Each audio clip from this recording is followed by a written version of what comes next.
আসসালামু আলাইকুম সবাইকে। কেমন আছেন সবাই?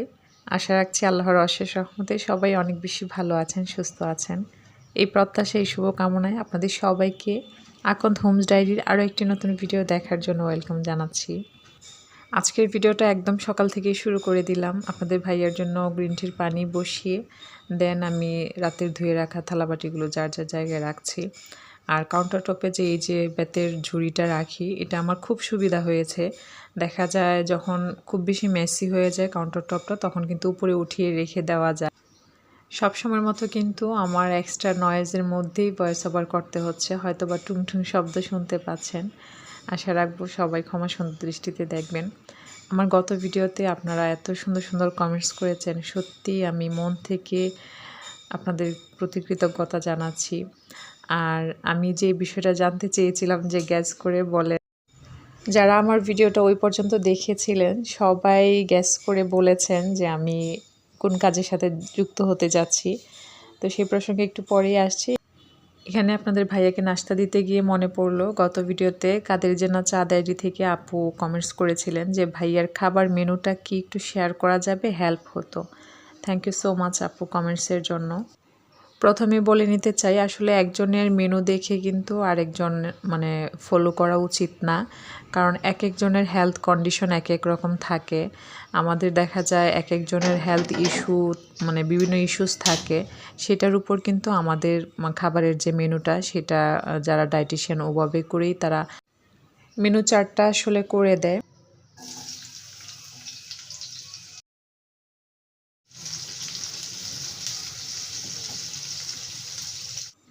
তবে হ্যাঁ, একজনেরটা দেখে আমরা আরেকজন ইন্সপায়ার হতে পারি। আবার কিছু কিছু খাবারের নিয়ম আছে যেটা আসলে সবার জন্যই সমান, সেটা সুস্থ মানুষ হোক বা অসুস্থ মানুষ হোক। তো যাই হোক, আমি একটু বলে নিই আপুর জন্য।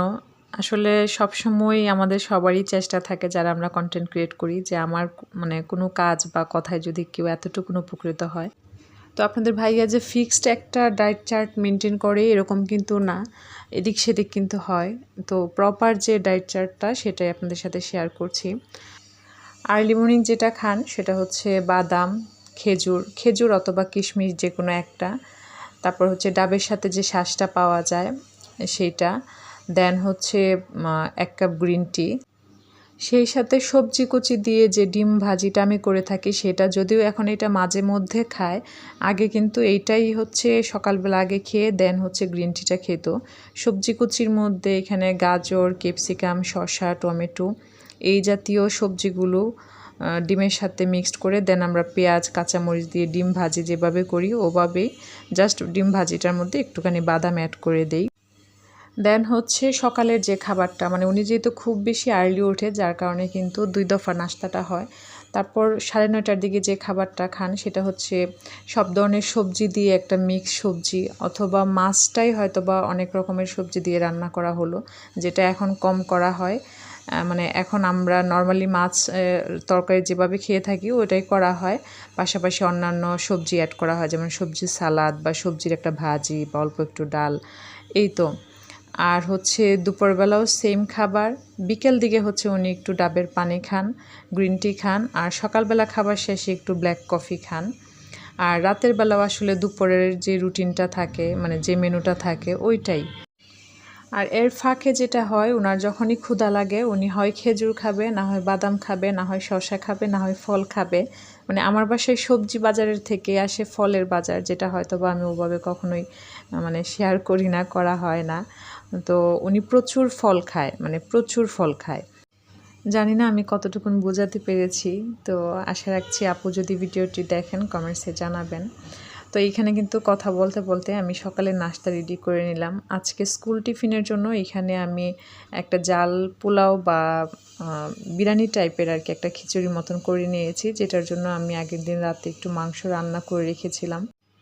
আজকে আমি সকালের নাস্তার মেনুটা এরকম রেখেছি যে একই মেনু দিয়ে টিফিনও হবে, একই মেনু যেন সন্ধ্যাতেও দিতে পারি, তো ওই পরিমাণেই আমি করেছি। পরে আর আমার ছেলেটা স্কুলে আজকে যায়নি কোনো একটা কারণে। তো যাই হোক, এখন সেই প্রসঙ্গে আসি। গত লাস্ট ভিডিওর কমেন্টসে যে আপুরা গ্যাস করতে পেরেছেন যে আমি কী কাজের সাথে যুক্ত হতে যাচ্ছি।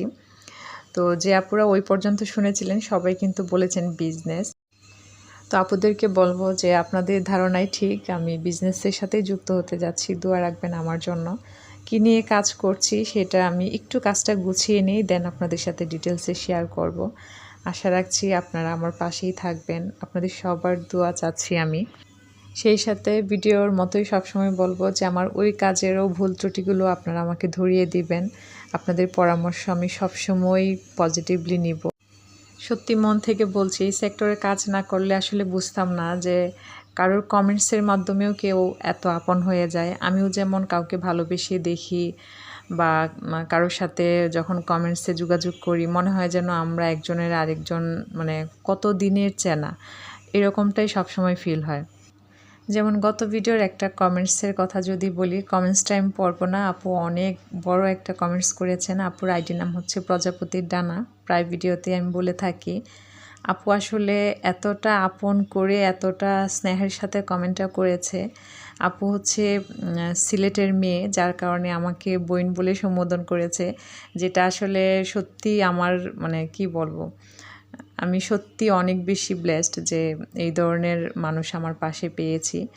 তো আপুর কমেন্টসের প্রেক্ষিতে আপুকে বলতে চাই, বইন আপনারে কইরাম আপনার জেসাতা মন চায় আমারে ডাকুন, যেন আমি কোনটা মনে করতাম নাই।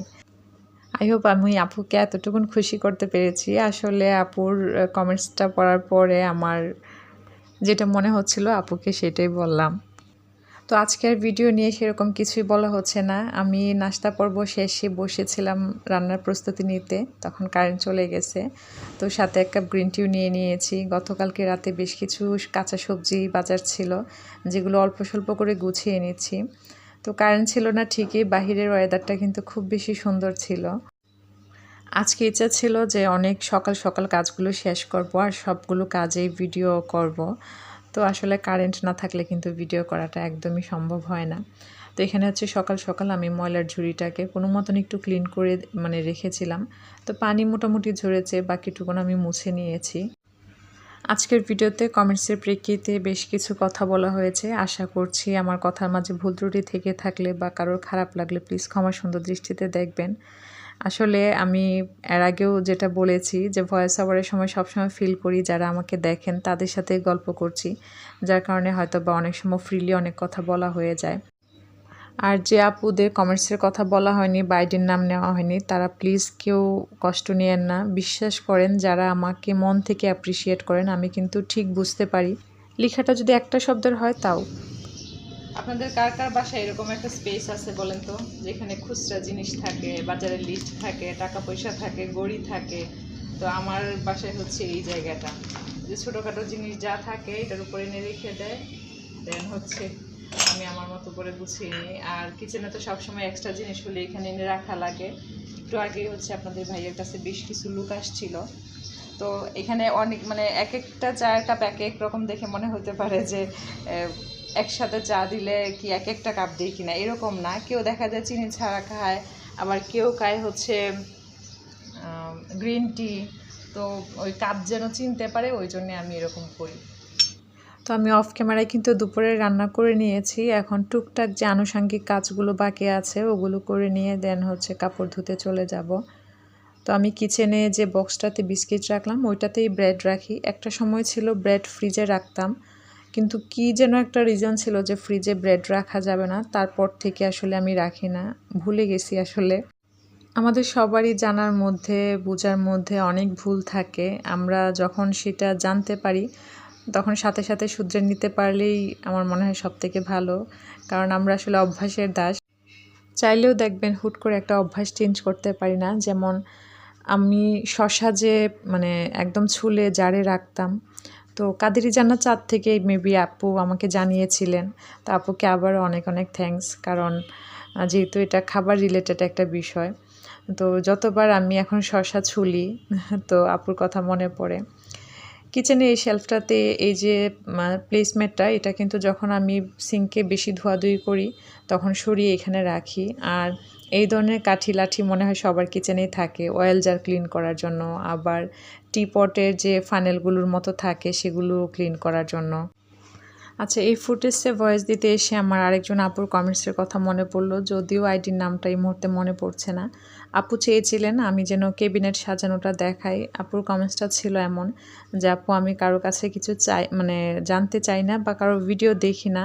তো এইভাবেই আপু লিখেছিলেন।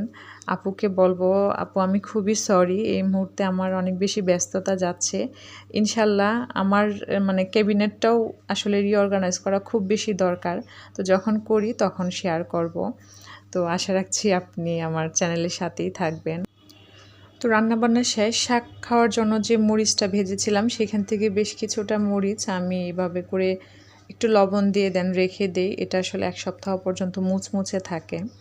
তো সব কাজ শেষে রেগুলার রুটিন কাপড় ধোয়া। আজকে সকাল সকালেই হচ্ছে আমি পর্দাগুলো ডাইনিং রুমের যে পর্দা সেগুলো খুলে নিয়েছিলাম মানে ধোয়ার জন্য। তো পর্দা ধোয়ার সাথে সাথে দেখি যে ওয়েদারের অবস্থা ভালো না।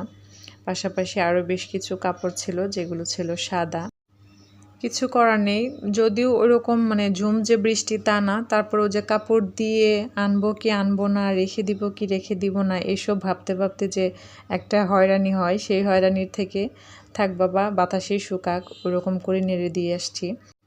তো এই রুমের বেডশিটটা চেঞ্জ করব বলে সকালে আর এই বেডরুমটা গুছাইনি। আর এই বেডশিটটা মাঝখানে একবার ধুয়ে দিয়েছিলাম, দেন আবারও এটাকেই পেরে রাখি। এই বেডশিটটা আসলে আমার খুব বেশি পছন্দ, যার কারণে ঘুরে ফিরে এটাকেই বিছানো হয় আর কি। আর এই বেডশিটটা তো আমি নিয়েছিলাম হচ্ছে ওয়াইরুজ শিমুল থেকে। তো এখানে হচ্ছে আমি কাজ করছিলাম আর ফোনে কথা বলছিলাম, আর এদিকে তো ভিডিও শ্যুট চলছে। আসলে কিছু কিছু কাজ থাকে আমাদের, যে কাজগুলো করতে করতে কিন্তু ফোনে কথা বলে নেওয়া যায়। কারণ বসে থেকে যদি ফোনে কথা বলা যায়, মানে একটু কাজের দেখবেন এদিক সেদিক হলেই মনে হয় যেন কতদিন ঘরে কাজগুলো করা হয় নাই। তো বিশেষ করে আমাদের এই ফোন তো অনেক সময় নিয়ে নেয়, যার কারণে কিন্তু আমরা আমাদের যে প্রয়োজনীয় কনভারসেশনগুলো সেগুলোও কিন্তু অনেক সময় করি না। তো এই জন্য আমার চেষ্টা থাকে যে কাজগুলোর মাধ্যমে আসলে ফোনে কথা বলা যায়, ওই কাজগুলো করতে করতেই যেন কথাগুলো বলা হয়। সত্যি বলতে মোবাইল নিয়ে এখন সতর্ক হওয়ার কোনো বিকল্প নেই। মনে হয় যেন যে কোনো কাজের টু ডু লিস্ট করার আগে 1 নাম্বারে থাকুক যে ফোন ব্যবহারে সতর্ক থাকবো, এরকম একটা ব্যাপার চলে এসছে। তো সকাল থেকে আসলে টানা সংসারের কাজগুলো করে নিয়ে এখন বসলাম নিজের শখের কাজে। দেখলাম যে ওই দিনক্ষণ ঠিক করলে আসলে হবে না যে আজকে করব বা কালকে করব, কোনো মতেই আর সময় বের করা হয়ে ওঠে না। তো ভাবলাম যে এখন ফাঁকে ফাঁকে কাজগুলো করে ফেলি। কিছুদিন আগে যে আমি শাড়ির কাপড় এনেছিলাম আপনাদের সাথে শেয়ার করেছিলাম, বেশ কয়েকজন লিখেছেন যে কালারটা সুন্দর। সত্যি বলতে এই কালারটা আসেই না, মানে এটার যে অরিজিনাল কালার এটা ভিডিওতে একদমই বোঝা যায় না। আর এই কাজটা নিয়ে বসছিলাম তখন প্রায় 2টার মতন বাজে, মানে জোহরের নামাজের পর হচ্ছে আমি কাজটা নিয়ে বসছিলাম। তো কাজটা নিয়ে বসার সাথে সাথে দেখলাম যে সেলাই মেশিনটাও ডিস্টার্ব শুরু করলো। তো ভাবলাম যে আঁচলের অংশটা যেহেতু কমপ্লিট হয়েছে, আঁচলেরটাই শেষ করি। তো এই আঁচলে সেট করার জন্য আমি যে টার্সেলগুলো নিয়েছি আমার খুবই পছন্দের, বলতে পারেন যে অনেক খোঁজাখুঁজি করে হচ্ছে আমি এই টার্সেলগুলো কালেক্ট করেছি। নর্মালি তো শাড়িতে সুতার যে টার্সেল সেটাই হয়ে থাকে। এই ধরনের টার্সেল কেউ শাড়িতে দেখেছেন কিনা জানি না, আমি দেখিনি, যার কারণে আমার কাছে একটু ইউনিক লেগেছে। তো আমি হচ্ছে একটু সেট করে নিয়েছিলাম। আর এই টার্সেলগুলো একদম হাতেই সেলাই করব। তো আজ এই পর্যন্তই। সবাই ভালো থাকবেন, সুস্থ থাকবেন, সবাই সবার জন্য দোয়া রাখবেন। আপনাদের সবার জন্য আমার মন থেকে দোয়ার ভালোবাসা রইল। ধন্যবাদ সবাইকে। আল্লাহ হাফেজ। আসসালামু আলাইকুম।